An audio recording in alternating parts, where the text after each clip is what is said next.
We are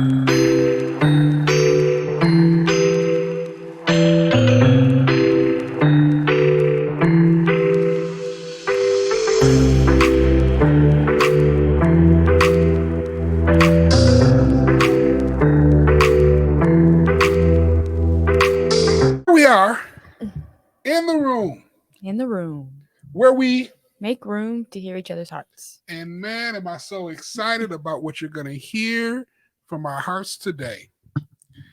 Alexis, you've been on a bit of a journey. Sure have. When does this journey start?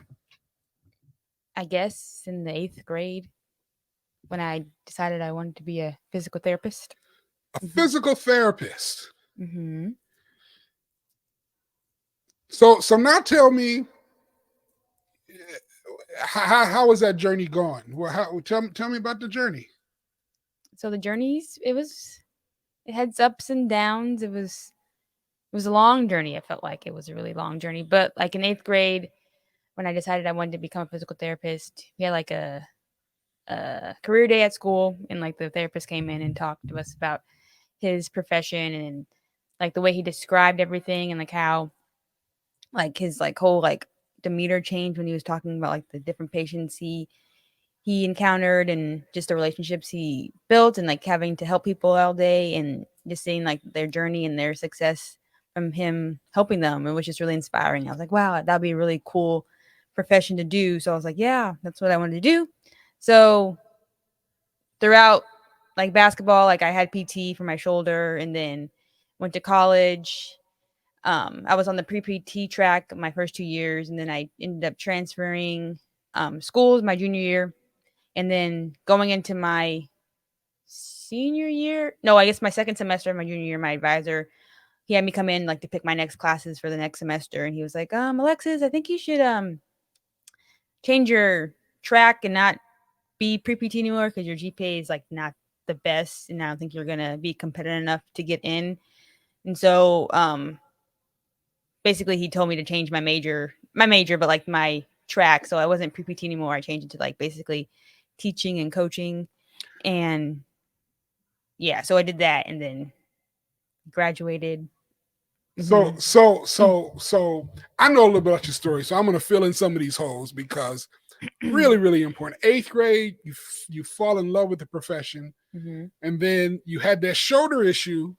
That a quick funny story around the shoulder issue is we went to one physical therapist, and they were like, "Don't do anything for a month." How do you remember all this stuff? I forgot I went because I do now. I remember I went. It was driving you crazy. Mm-hmm. And then we went to a physical therapist that focused at dealing with athletes. Mm-hmm. And the physical therapist says, "No, absolutely, go back to work." Mm-hmm. And that next day, you put up 500 makes and 5,000 pounds and all that kind of stuff. Mm-hmm. And what I saw from my perspective is that really ignited, even at a deeper level, your love for physical therapy. Yeah. Kind of thing. And so I think that was when I first realized that was your dream, that you wanted to be a physical therapist.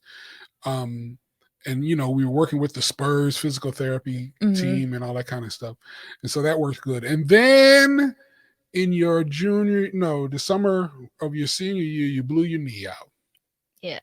Well, it wasn't the summer. It was like a month before season started. Yeah, a month before the season started. Now, what I did not know is I didn't know that you had changed your track. Yeah, so basically I changed my track, meaning that I didn't have to take any of the prereqs for PT. So I didn't take any of the sciences. I was just basically taking like how to teach, how to make a lesson plan and all that type of stuff. So basically becoming a coach. Yeah. So now there is a little bit of benefit in that, huh? Because didn't it give you some skill set in terms of how to deal with patients and that kind of thing? Like coaching. Well, just how to interact with people and like how to that's different stuff. But so it did have some benefit, but it was a major withdrawal because that advisor placed in you a belief. And the funny thing is, I remembered after like thinking about everything, I remember him telling us one day in class, because like a lot of us were on the like he taught like biomechanics, and like that was like one of the main, like I'm gonna have to take that again in school, but he told us that like my first couple of weeks of class, he was like, "Yeah, I tried to get into PT school and I never did." Ah, And so he became an athletic trainer. So he was like in a math. He was a math. So he was basically like bitter, I would say. sounds like we have to send an invite to somebody, but I'm teasing. I'm teasing. Um, but that was a withdrawal that really kind of changed how you saw going into that market, Mm-hmm. right?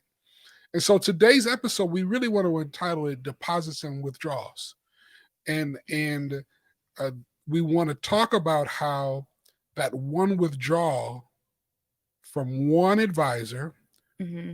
who couldn't see it for himself. Now, I just found that out. I never knew that part of the story. Mm-hmm. Who couldn't see it for himself, and he began to speak into the lives of the people he was teaching. Mm-hmm.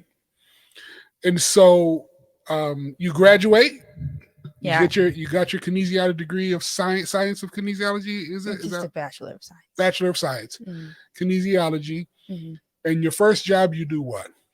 So my first job I got at the Toyota plant here in San Antonio, and so basically my title was a wellness specialist, and so what my duties were, I had to like train the team members, the new team members that would come in like in a 6-week like course type of work conditioning course where Now, I would teach them like different ergo, like proper form to like put the tires on the car and like so they wouldn't basically get hurt on the line. So would you say that was where you began to realize that the fire Oh was yeah, still alive?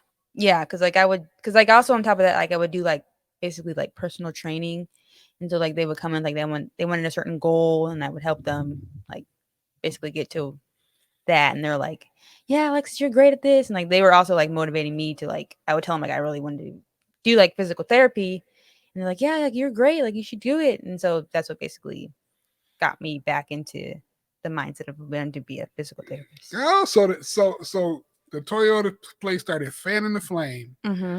and then you got a job where? At University Health in San Antonio at a physical therapy clinic as a rehab tech. And now all you're doing is working with physical therapists. Mm-hmm. Okay, so Yeah. you got your first deposit from the Toyota plant, people that you were help train and develop and get them ready for online. Mm-hmm. And then you go to a physical therapy place where physical therapists are talking to you. Mm-hmm. Now, I remember you telling me, because it was also in that season that you still wanted to try to do physical therapy, but you were thinking about a physical therapist assistant. Yeah, and every time I brought that up, they're like, "Don't do that." Like, why? Even like they're saying because most of the time, most of them were saying that eventually, like most insurances are not gonna pay for physical therapy, like for PTAs to like treat. So like just go for the PT like route. Like it's going to be more beneficial. And like if you do the PTA, then if you eventually want to be a PT, you have to do a bridge program. And then they said that you're probably going to get like drained and tired of school. So just might as well just knock it all out in one. So now you start to get deposits from folks who have realized the dream you're getting. Mm-hmm. And they're telling you, yeah, no, you can do that. Yeah. How did that feel? It felt good to see like other people like or therapists like seem like they believed in me and like I wasn't just in my mind. It's like, oh, I can do this. Like it was like it was. Was it initially hard to believe that what they were saying to you that it could really happen? Yeah, because I guess then I was already starting to have like imposter. What's that called? Imposter syndrome, where I didn't think it was possible, or like I couldn't see it for myself. Like I knew I could do it, but it was just the fact that like it was such a big, like it's just so hard to get in, and they just made it like everyone else. Not, I don't know, not make it seem easy, but it was just like it's just everyone's like this is so competitive. Like everyone kept hard like hounding on your GPA. Now all in the back of my mind, I kept thinking of the advice like your GPA is never going to be good enough to get in. So I was like, so that one withdrawal was still sucking you dry. yeah. So now being your parents, I know how intentional we were to always encourage you, but we're not physical therapists, and we haven't been to kinesiology school, and we don't know everything that it Kinesiology takes. school, that's not a thing. Kinesiology, I mean, but we haven't studied Mm. kinesiology Mhm. and so as I knew that as encouraging as I tried to be, Mhm. that it just was not going to be able to hit Mhm. the same because oh you're just my dad and you always think I can do everything and you always Mhm. kind of thing and so um you now have physical therapists telling you you can do it. You got me and mom are constantly in your corner. um did you find anybody else? So yeah. So like after started working there a couple months, I like started like going back to school and like taking like my prereqs and stuff. And so as I was doing that, I was like googling like how to get into PT school with the low GPA, and then like the first thing that came up was pre PT grind, and it was like, and it was cool to see because it's like for the first time ever, I saw two black therapists, and I was like, I don't like, I have never seen one in person, really. Like I've never was treated by one. I've never like saw one in the clinic. So I was like, wow, like it was two guys, two African American guys, and they had a um a business where they help pre PTs get into PT school and like mentor them and like based off most of them like coming in like with a low GPA or like other setbacks like of a low GRE score or other things. And so I reached out to them and they ended up having like a thing called the accepted system where they you go through like a I think it's like a 6 week class with like a coach that's already with Oh, I didn't know that about pre-T. You had to kind of go through a process to get accepted into that. oh no, that's what the thing is. That's what I'm saying. I got in Oh, to the okay. class, and so you had a coach that was already that's basically they're in school as a PT, so they've already either they've been through that accessible system as well, Okay. and they got in, and now they're in school, so that's your coach, and so they helped you like with your essays for like for the application, and like just help like just basically a mentor and like keep you encouraged throughout the journey, and so yeah, so that was really helpful during my times, even though because like I had to retake chemistry like 3 times because I wanted to get an A, and then it was a whole ordeal because Concordia. Oh, I don't want to probably say the school, but the school, the teacher, she didn't like athletes, and so she like failed like half of the class. So and that was the same year that Granny died, and she got mad that I went to the funeral and made me like bring the program. She thought I was lying, so I had And, to bring the program to and when she class. saw that program, what did she say? She's like, "Oh," but she still failed me.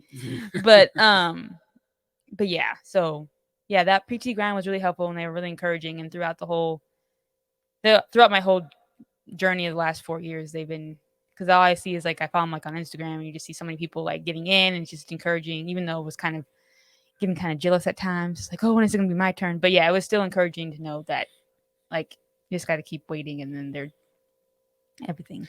So you got mom and dad encouraging you, Mhm. and that's what you've seen all your life. Mhm. You got therapists that are actually doing what you want to do, telling you you can do what we do. Mhm. You've got PT Grind who is saying we're going to walk with you every step of the way. Mhm. Coworkers, how were coworkers that weren't physical therapists? What was that like? What was their words of encouragement like? Um. Well, like they're always just saying like just put God first. Like a lot of them were just like just it's just patience and like you always said like delays, not denial. Right, yeah. And yeah, they were just really encouraging and just they're like just keep waiting, like it's your time will come, like you put in the work. We see we see you every day, like we know you can do this, like just keep pushing. And then I never like the I'm kind of fast forwarding ahead, but after the third time I applied this last time when I got waitlisted, like I didn't want to come into work the next day. And then I was like bored at home. I was like, I can't just stay here. So I ended up going into work, and then I came in and like they all like wrote me a card just basically like encouraging me. With all like they're like, oh, like you'll get it, like just keep fighting. Like we've all been through this, like we've all had a setback. It's just part of life, like just keep going. So that was really helpful and like really encouraging just to know that I had people that really like I always knew like they had my back, but just to have them like all write it down and like come together and do that was really So now yeah. you fast forwarded because you said the third time. So what Yeah. happened the first time you applied? So the first time I applied to like 8 schools, and I got obviously rejected for like 7 of them, and then one of them I got an interview, and I was like, remember that during the ice storm, and so that always happens when you're away. But it happened. I was at home, and you went to go get like with mom to get like a COVID shot in the middle of the ice storm. I don't know why, but you went, and then I called, and I was like, I got the interview, and it was like I think at St. Aug's, and Oh, that's right. Because uh, of ice storm, and mom didn't want to go by herself, so I drove her, and you mm-hmm. didn't want to go. You wanted to stay home. Well, yeah, why would I go out in the middle of an ice storm? But yeah, so I got the interview, and then obviously I didn't get in, and they told me because of my GRE score. That was the main reason why they told me I didn't get in, because it Ooh, wasn't. that booger Yeah. kind of thing. So that was the first time. The second time you applied, what happened? I applied and I got an interview. I applied like at the last second to like, oh, I applied to like 5 schools, but the last second I applied to one more because that was like known as the most expensive school. So I was like, just put that at last just in case the thing happens. But I didn't get any bites from like the first 4. So I applied to the last school, and I ended up getting an interview. But that one was still during COVID. So the interview was virtual. So I had to do that over like a recorded system, and I sent it in. And then like most of everyone I've talked to, like a lot of my coworkers and like students that come throughout the school, like because we're a teaching hospital, they always say like, yeah, the school I was applying to, like a lot of people um get waitlisted, but they get taken off. So I was like, okay. So after the interview, I was like, I was prepared to get waitlisted because I was like in the last interview cycle Uh of like huh. the term, because I applied like on the last day. So I was like prepared to be like at least waitlisted. So I was like, okay, at least I'll wait. As long as I get waitlisted, I know I can take it off. So I got like a email like a week later, and I got waitlisted. So I was excited to get waitlisted, so because I knew, because like even my one of my coworkers, she was like, yeah, like I got waitlisted and I got taken off, and she went to that same school. So I was like, okay, it's gonna happen. So I waited and waited and waited, and it didn't get taken off. So And did they even inform you that you didn't get selected? no. Didn't even worry. So first time you get an interview, you don't even get waitlisted. Second time you get an interview, you get waitlisted, but there is no call back. You just kind of just know that you're not on because you didn't get called to come in. Mm-hmm. Well, I did because like PT Grind always told us to, like, make a relationship with the school. So I always like email them and like just to see like, oh, how is there any movement on the wait list, or like something, like just to just let them know that you're still interested. Right. So I think I emailed them just to get a tour of the school, because I didn't, because obviously because mine was over the virtual, so I didn't get the chance to go in person to do the interview. Right. So I asked if I can go do a tour, and so like, yeah, and so I went to did the tour, and even the guy that gave me the tour, like he gave me like a goodie bag. He's like, yeah, people get taken off the wait list all the time, like you'll get in. And I was like, okay, and then I never got. I was like, he lied to me, but I remember that because I remember you came back from that and you were really, really excited mm-hmm. because he kind of like let you know that, yeah, it's going to happen. Almost like it Mm-hmm. seemed to me like you felt like he was kind of saying to you, you're getting ready to get a call. Yeah. And then I think you called back and found out he wasn't working there anymore, right? Oh yeah, he ended up leaving. I was like, that's great. And so you did so once again you had this feeling of, I didn't establish this relationship with this guy. Mm-hmm. He's my enroll and now he's gone. Mm-hmm. So then you apply again. Yes. Third time. And the natural assumption is I got an interview the first time, I didn't get waitlisted. I got an interview the second time, I got waitlisted. The third time, It has to happen. I'm gonna get in. Yeah. So I applied to think 3 schools, and I was I was like assuming that I was gonna get like an email like within the week or so, or like whenever it was ready for it to get taken. I mean, send out emails that it would come, and so I was waiting and waiting. Nothing happened. I was like, "What is happening?" Like I was waitlisted. Like nothing has really changed in my application. Like the same thing. Like what's going on? And I remember my coworker, his daughter is applying to PT school Oh, too, that's right. and I overheard him, because I know like they all know like I'm applying, so I can feel like when they start talking about certain stuff, they get like a little quiet because they don't want me. Because I'm always listening. Like even though they don't think I am, I'm She always got that from her mother. I'm always listening. And so I heard him saying like, yeah, Olivia, it's ooh, I don't know if I should say, but her daughter, his daughter, got an interview, and I was like, what? And I was like, and it was you at the school that I like my top choice, and I was like, what? I was like, why? Like I was like going through all my emails, and then I was like, let me just like, I think I called y'all, and I was like crying. I was like, my coworker's daughter just got. I was like, why is like, what is going on? And I was like, should I email the school to see like what happened? They're like, mom, you and mom were like, yeah, I just emailed the school, and I was like, okay. So I emailed them, and the lady like sent an email back like within like 5 minutes, and was like, yeah, Alexis, like we emailed you like a week ago or something. Like, yeah, we wanted for interview. I was like, oh, I was like, oh, I don't. It's like check your junk, and it was in my junk mail, and I was like, oh my gosh. So I sent them like confirming I wanted to be in the interview, and so the interview was like later in October, and then the interview happened, and then a month later, I got an email back saying I got waitlisted again. I was like devastated. At work. Yeah, Yeah. I was like, I couldn't even. I had to walk out. I had to like, I called We y'all. I couldn't was, have lunch with you. yeah, I couldn't even like, yeah, it was horrible.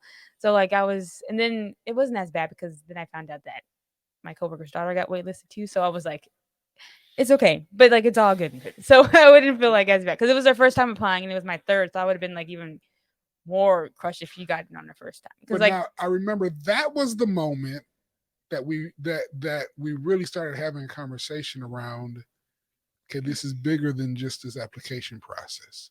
mm-hmm. And we started talking about, what this was doing to you as a person. Yeah. So talk to me about what you begin to experience around that, as in terms of your thoughts about your coworker's daughter and Mm-hmm. your 3-year process in terms of your interaction with them. And then, like, one of the things that I noticed is you would leave notes everywhere. You Mm-hmm. were leaving notes everywhere. Every now and again, I'd have to take your car for whatever to get it checked out or something like that, and there'd be a note, on your dashboard, and there'd Mm-hmm. you got a note hanging on your door as you go into your room. You got a note on the bulletin board. You got a note. What was all that? I don't know. It was just from like reading because after the second time I got waitlisted, I was like, I decided to like really like dive into the word and like really like strengthen my relationship with God because I was like, I don't know, what are you doing? I don't understand why this happening to me. Like I was just trying to get like clarity and like just stay encouraged and stuff. So I know, like one time I was watching this like Pastor Todd, I think, and he was talking about like I think it was crazy faith or something of faith of anything like that, and he was like write it down, make it plain. The how you ever say Habakkuk is it? Whoever heard that scripture, you know what I'm talking about. So I have it like I was writing it. That's why I was writing it down everywhere. I was like, just write it down. It's like that's what it says in the Bible. Is write it down, make it plain. So that's why I was writing it everywhere, like Dr. Copeland or like Alexis, you will become a physical therapist, and just that reminder of like basically like speaking into existence and like power of the tongue and all that stuff. So yeah, so that's why you saw all the notes everywhere. But Well, I knew that. I I'm know. trying to get you to tell Oh.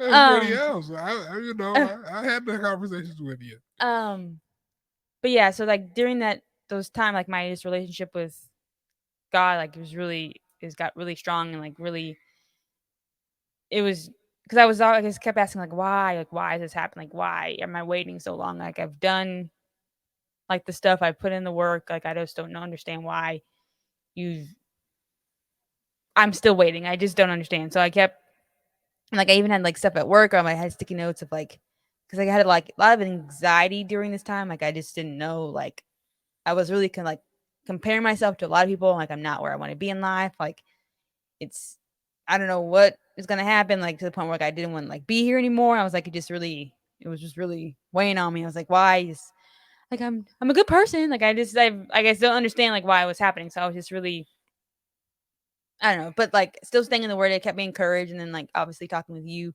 and mom, and then even like mom's side of the family, they were always encouraging and just telling me to keep pushing and like this is your purpose, like yes. So all that stuff was happening, and then I was just as I was thinking and going through all this stuff, I kept realizing like this all this stuff, like the enemy was just like coming at me all left and right and saying like even if I wasn't good enough, or your teacher already told you that your GPA is not gonna be good enough to get in, and then like your GRE score is not that great, and then but I was thinking, I was like, it has to happen, because if the enemy is like so hard, going so hard on me right now, like there's no way it's not gonna happen, because like he knows that it's gonna happen. Like, that makes sense. That's what I'm trying Yeah, to say. and so like you made a reference to it a little bit earlier today about how we would have these conversations about how delay was not denial. Mm-hmm. Um, and initially it was a phrase that you heard and you just kind of would keep saying to yourself. Mm-hmm. But can you think of a time, or do you remember when you really began to identify that delay really was not going to be denial? Well, there was lots of times. I guess like if I would work, I mean, I would be at work and like I would get discouraged of like not getting in, or like I hear someone say, "Oh, I got in." Like some of like I would just hear other people like that. Obviously, like some of like our patients, they were applying and they got in, and then like if you I would work with the patient, and it would like completely like change my spirit, and I'd be like, I wouldn't even think about getting into school. I would just be like in like a happy place. So I don't know if that's answering the question, but I just know that I was in the right place at the right time, knowing that like I'm here for a reason.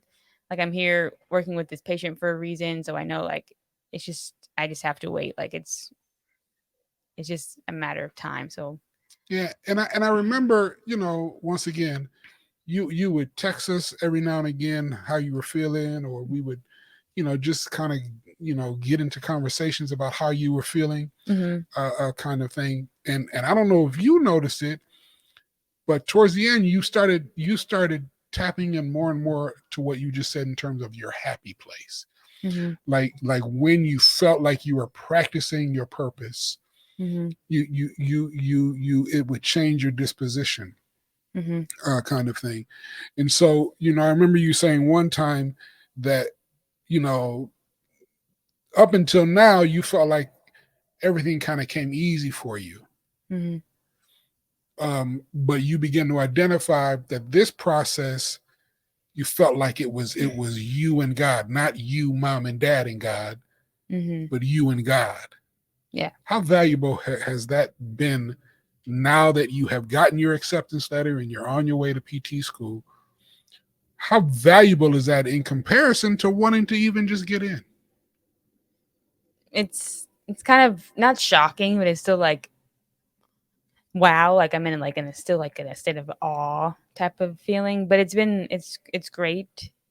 It's it was really cool to hear like wow, he was really listening. Like like he wasn't just like everything happened for a reason. Like it's starting to come together, like of why I was going through everything, and like why I waited so long, and like every single little detail that I can go back and think and like, oh, okay, it was all there for a reason. So that one scripture, that John 13:7, was it what right? The I don't you may not understand something something, but you will.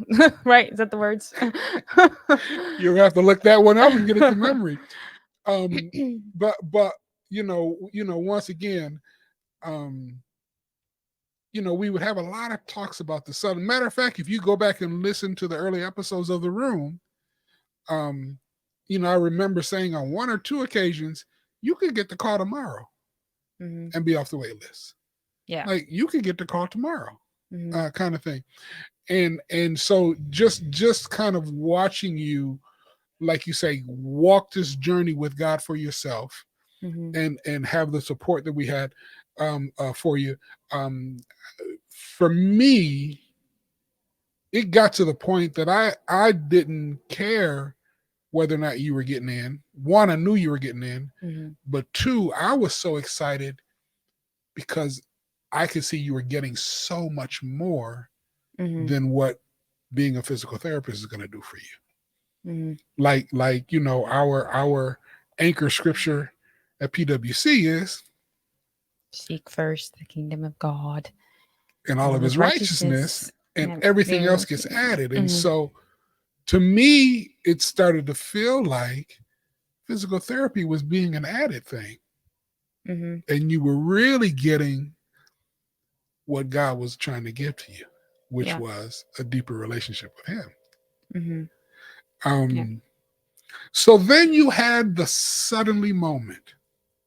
Let's have Yes. some fun and let's revisit um, how suddenly you found out you had gotten accepted.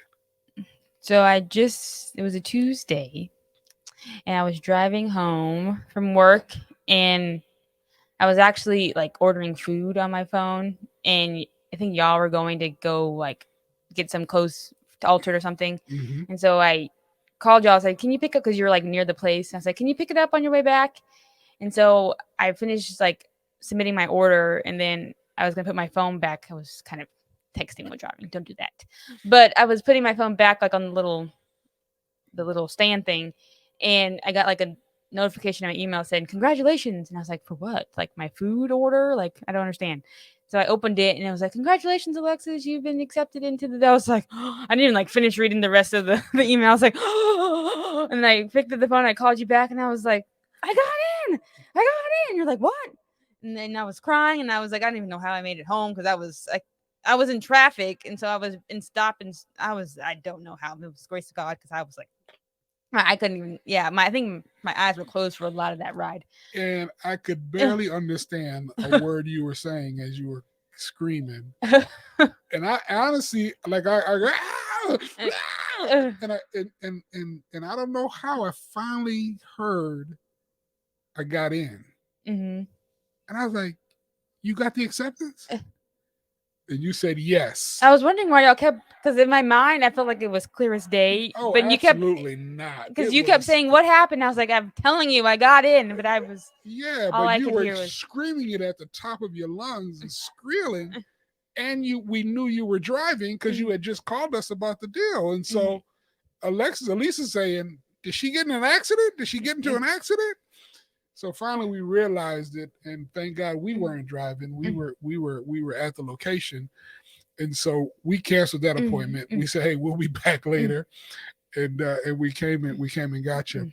But now, you said something really really deep about how difficult it was, and you felt like everybody was looking at you, and Mhm. people were judging you, and you were wondering if it was ever going to happen, and you were trying. You got to the place that you even couldn't imagine your life without doing this. Mhm. That sounds pretty tough. Yes. But I remember when you would have those feelings and you would share those with us, with you, and I would always say, "Sweetie, I promise you, when the Lord answers your prayer, the weight that you're feeling now, you'll barely remember it." Facts. And you didn't do this because you love me, but in your head, you was tired of hearing that. Oh yeah. Um, so tell me what it was like when you finally heard you got accepted. In terms of the weight, where did the weight go? What do you remember about it? How traumatic is it now in your memory? It's really vague. I don't. I don't like. I don't like. It's there. I'm just like. I just because I know for the longest time I kept replaying like or thinking about how it would come like the acceptance like how I would like say it to y'all, and I was like, it basically went how it went in my head. Basically, like I was screaming, but I was like, just wait. And just the fact that it came, it was just I keep replaying it and me seeing like the congratulations coming on my phone. But as for the weight of waiting, it's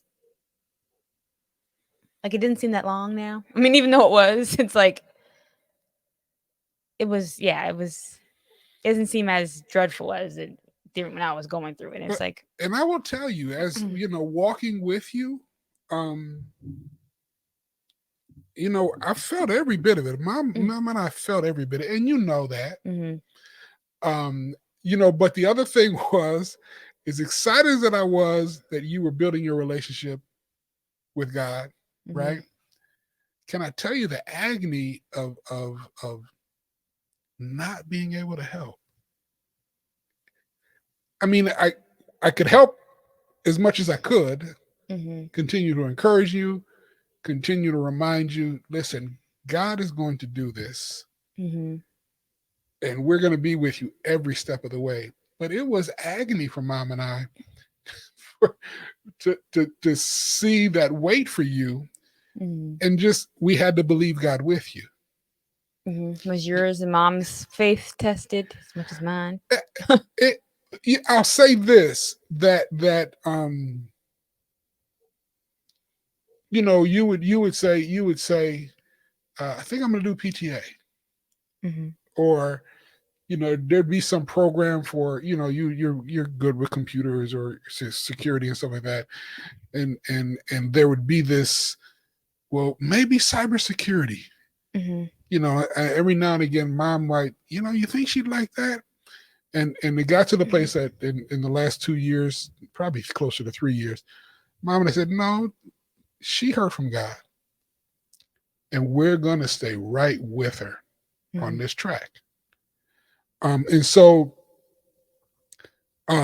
believing that you heard from God and standing with you in your faith, right? And so it was interesting because it wasn't we had to try to coax you into it, but we had to watch you build your relationship with God. Yeah. Right. And we had to then stand with your faith. And so it's different from when you were growing up. You were joining to our faith, right? Well, Mom and Dad had this experience and they went through it. So it shifted that we were a support to you as you walked in your faith. Yeah. And so that was very rewarding, but it was a weight.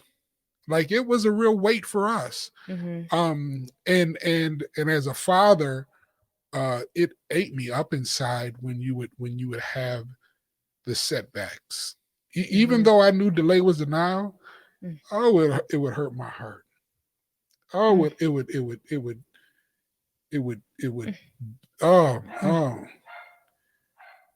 like it got. I started fighting with God again, like my teenage days. God, why are you doing this? What is wrong with you? Kind of thing. But once again, I had experiences where I had suddenly moments. And so for me, I could go, man, when she get it, man, it's gonna just it's kind of thing. And so that's what I began to lean on in terms of, for me personally. But it was eating me up. Yeah, because it's so crazy. Because like that week, I think so Sunday night, I had a dream that, like, because for the longest time I was like asking God, just give me a sign to show me like I'm like on the right track, like I'm still pursuing my purpose and all this stuff. Like, just give me something. And so I think that now it's like, I think I even said like, just give it to me in a dream, because I never remember my dreams. So I was like, just give it to me in a dream. And so that night I had a dream that I got a call that got accepted, and I was like, and I was crying. I was like, what? Say, what happened? I was like, yeah, you got accepted. And I was like, oh, okay. And that was like, I remember that dream very vividly. And I remember coming home.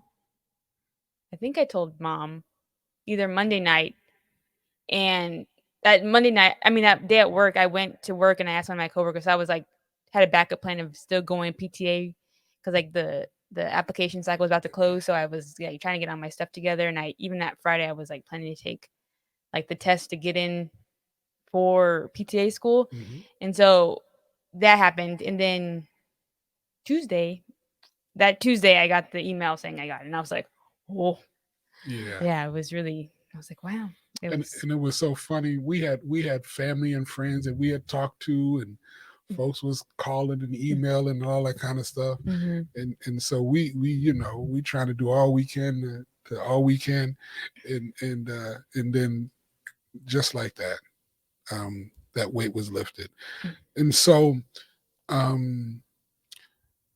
you have shared your heart this entire room episode. What will you take with you for the rest of your life as a result of this experience? God is always listening. He's always there. Um, delay is not denial. Um, like everything you're going through is for a reason, and then like don't let the enemy get to you, because for me, like he was really coming because he knew like my relationship with God was getting stronger and stronger each day. So he was really like coming for me. But yeah, so just don't let the enemy eat you alive. Just stay in the word, and yeah, it'll happen. God will do it. Yeah, you now have an experience for yourself that when difficulties come, you can remind the enemy and yourself, God will show up. But the other Mm. thing is, I think you learned a new kind of wait. Like Yeah, you it's just a didn't long sit and wait. wait. You didn't just sit and wait, twiddling your thumbs, Mm-hmm. but you waited and you found the next thing that you could do. Yeah, Like because the they one say thing I love wait about your is it P wait faith without work is is dead. dead, That's that. right? Mm-hmm. But one of the things that I love that I heard one time the PT Grind folks said to you is that there's always something else you can do. Mm-hmm. And so you would have, you like you say, you talked chemistry class a few times and the GRE a few times, Mm-hmm. and but your weight wasn't a weight like God just give me the present under the tree, but your weight became, okay, well, what's the next thing I can do to get ready? Well, what's Mm-hmm. the next thing I can do to get ready? Okay, well, what's the next thing they say I gotta fix? What? And so there was a tenacity that you built up, Mm-hmm. kind of thing, um, that I think is going to serve you for the rest of your life. Yes. Mm-hmm. Mm-hmm. So you have shared your heart, so we're not going to ask the typical question. Mm-hmm. So, what do you want to say in closing to someone who is in a season of delay? Your delay is there for a reason.